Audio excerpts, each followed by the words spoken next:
प्रश्न क्रमांक 1. साने गुरुजी यांचा जन्म कोणत्या गावी झाला? Option A Murdi, B Palgad, C Shervadi, D Kothmud.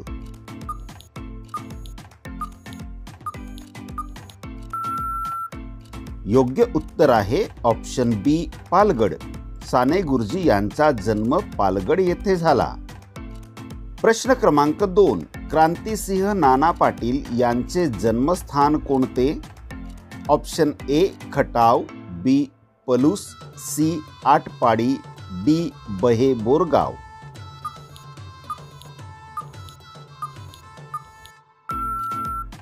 योग्य उत्तर आहे option D Bahe Borgaon.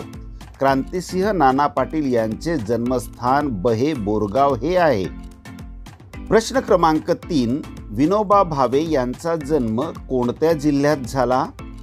Option A Sindhudurg, B Ratnagiri, C Raigad, D Thane.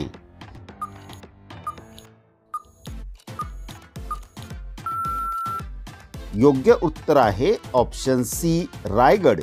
Vinoba Bhave यांचा जन्म रायगड जिल्ह्यात झाला. प्रश्न क्रमांक 4. न्यायमूर्ती रानडे यांची जन्मभूमी कोणती? Option A Nashik, B Niphad, C Trimbakeshwar, D Yeola.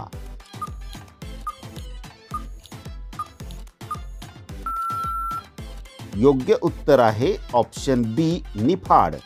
न्यायमूर्ती रानडे यांची जन्मभूमी निफाड आहे. प्रश्न क्रमांक 5. संत ज्ञानेश्वरांचे पूर्वीचे गाव कोणते? Option A Aurangabad, B Paithan, C Apegaon, D Alandi.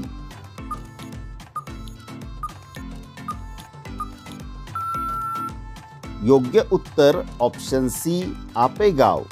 संत ज्ञानेश्वरांचे पूर्वीचे गाव आपेगाव आहे.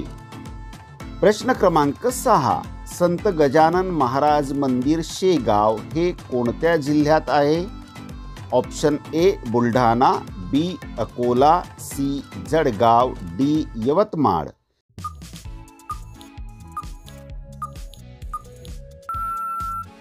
योग्य उत्तर आहे ऑप्शन ए बुलढाणा. संत गजानन महाराज मंदिर शेगाव हे बुलढाणा जिल्ह्यात आहे. प्रश्न क्रमांक 7. स्वामी विवेकानंद यांचे मूळ नाव काय? Option A Satyendranath, B Ramakrishna, C Narendra Datta, D Shankar Swami.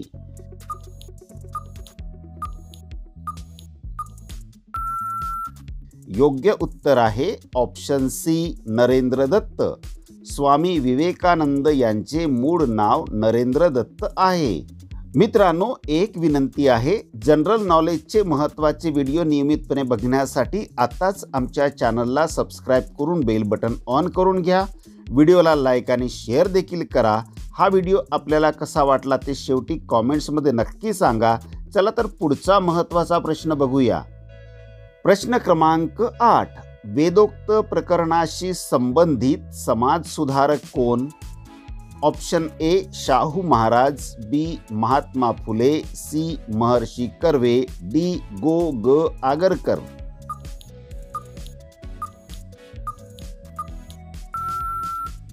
योग्य उत्तर ऑप्शन ए शाहू महाराज.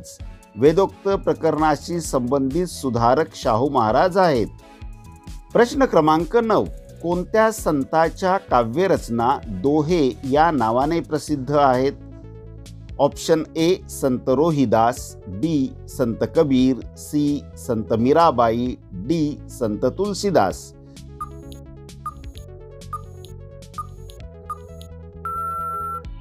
योग्य उत्तर आहे ऑप्शन बी संत कबीर. संत कबीर यांच्या काव्यरचना दोहे या नावाने प्रसिद्ध आहेत. प्रश्न क्रमांक 10. महाकवी कालिदासाचे स्मारक नागपूर जिल्ह्यात कोठे आहे? Option A Ramtek, B Saoner, C Umred, D Kadmeshwar.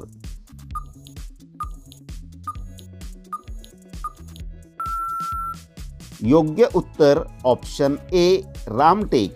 महाकवी कालिदासाचे स्मारक नागपूर जिल्ह्यात रामटेक येथे आहे.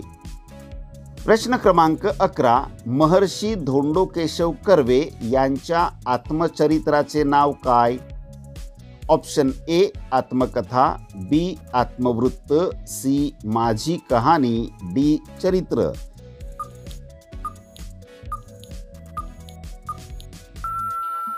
योग्य उत्तर आहे ऑप्शन बी आत्मवृत्त.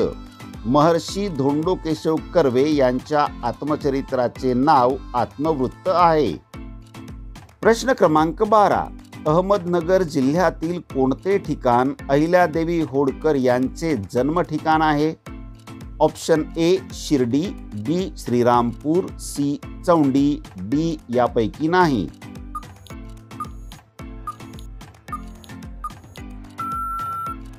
योग्य उत्तर आहे ऑप्शन ए शिर्डी. अहमदनगर जिल्ह्यातील शिर्डी ठिकाण अहिल्यादेवी होळकर यांचे जन्म ठिकाण आहे. प्रश्न क्रमांक 13. डॉक्टर बाबासाहेब आंबेडकर यांनी धर्मांतराचा निर्णय कोठे जाहीर केला? Option A Nagpur, B Mahad, C Yeola, D Nashik.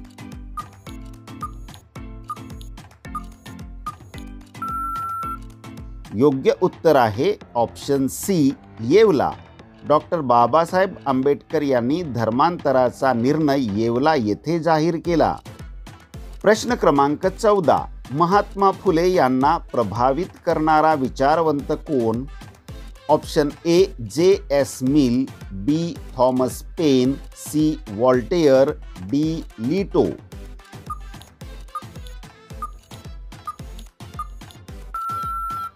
योग्य उत्तर आहे ऑप्शन बी थॉमस पेन.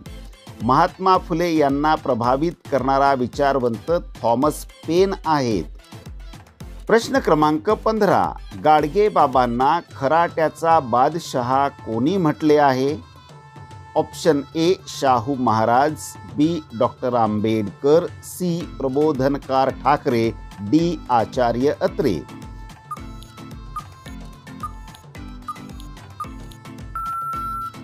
योग्य उत्तर आहे ऑप्शन डी आचार्य अत्रे.